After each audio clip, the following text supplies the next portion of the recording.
Good morning, everyone.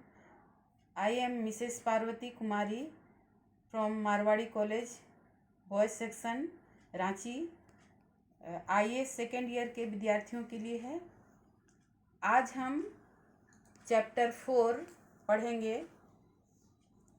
इसमें हम बौद्ध धर्म एवं सांची स्तूप के विशेष संदर्भ में प्राचीन भारतीय धर्मों का इतिहास के बारे में जानेंगे। History of ancient Indian religions with special reference to Buddhism and Sanchi stupa. Bharat एक धर्म प्रधान देश है। यहाँ वर्तमान समय में भिन्न भिन्न धर्मों को मानने वाले लोग रहते हैं, जैसे हिंदू, मुस्लिम, सिख, ईसाई इत्यादि। परंतु प्राचीन भारत में वैदिक धर्म, बौद्ध धर्म, जैन धर्म, शैव धर्म एवं वैष्णव धर्म का अस्तित्व रहा।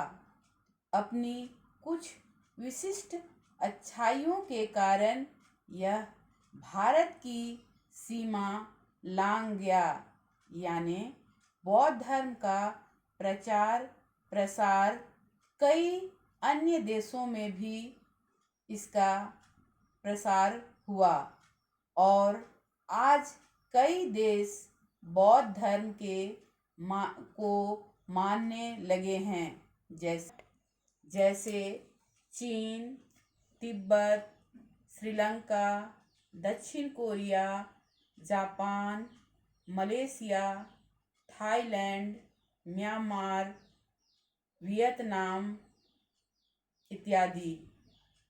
बच्चों, कई बार ये प्रश्न पूछा गया है कि भारत के अतिरिक्त और किन किन देशों में बौद्ध धर्म माना जाता है। इस अध्याय में बौद्ध धर्म सहित वैदिक धर्म का भी महत्व अधिक रहा है। वैदिक धर्म भारत का प्राचीन धर्म है। कई बार ये प्रश्न पूछा जा चुका है कि भारत का सबसे प्राचीन धर्म क्या है। बच्चों, प्राचीन धर्म है वैदिक धर्म। हम इसे सनातन धर्म या हिंदू धर्म भी कहते हैं। मनुस्मृति में कहा गया है, वेदो दखलो धर्म मूलम, अर्थात ऋग्वेद, यजुर्वेद, सामवेद एवं अथर्ववेद आदि संपूर्ण वेद धर्म का मूल है। वैदिक धर्म भारत का प्राचीन धर्म के साथ साथ वेद भारतीय धर्म के प्राचीनतम ग्रंथ हैं। वैदिक काल में 2 वर्गों में विभाजित था। पहला ऋग्वैदिक काल, दूसरा उत्तर वैदिक काल। पहला ऋग्वैदिक काल का समय 1000 ईस्वी पूर्व से 1500 ईस्वी पूर्व से 1000 ईस्वी पूर्व के बीच ऋग्वेद की रचना हुई थी। दूसरा है उत्तर वैदिक काल, 1000 ईस्वी पूर्व से 600 ईस्वी पूर्व के बीच था। वैदिक धर्म की जानकारी हमें अरण्य, उपनिषद एवं वेदांग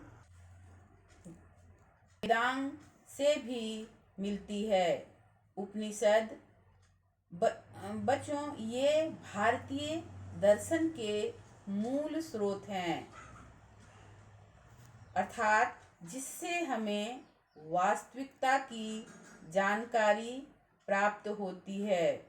इसमें प्रसिद्ध उपनिषद छांदोग्य उपनिषद है। ये प्रश्न भी कई बार पूछा गया है कि उपनिषदों की संख्या कितनी है।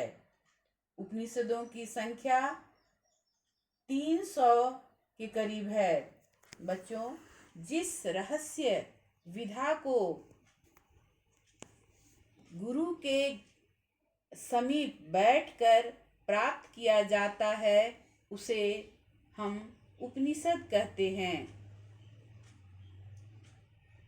बच्चों, जैसा कि आप जानते हैं, प्राचीन समय में गुरुकुल में विद्यार्थी शिक्षा ग्रहण करते थे। गुरुकुल में ही बच्चे रहते थे और गुरु के सामने जमीन पर बैठकर शिक्षा ग्रहण करते थे।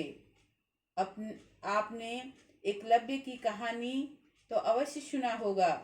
एकलव्य जब गुरु ने उसका अंगूठा मांगा तो वह गुरु की आज्ञा को मानकर अपना अंगूठा काटकर गुरु को सौंप दिया था। इस प्रकार प्राचीन समय में गुरु शिष्य का संबंध काफी प्रगाढ़ था। बच्चों, इसके बाद आता है पुराण। पुराणों की संख्या 18 है। कई बार ये प्रश्न भी पूछा जा चुका है कि पुराणों की संख्या कितनी है। तो पुराणों की संख्या 18 है। इसके अलावा वैदिक काल में आश्रम व्यवस्था का भी वर्णन मिलता है। वैदिक काल में आश्रम धर्म का विशेष महत्व था। मनुस्मृति में इनका वर्णन इस प्रकार है। पहला ब्रह्मचर्य आश्रम, दूसरा गृहस्थ आश्रम,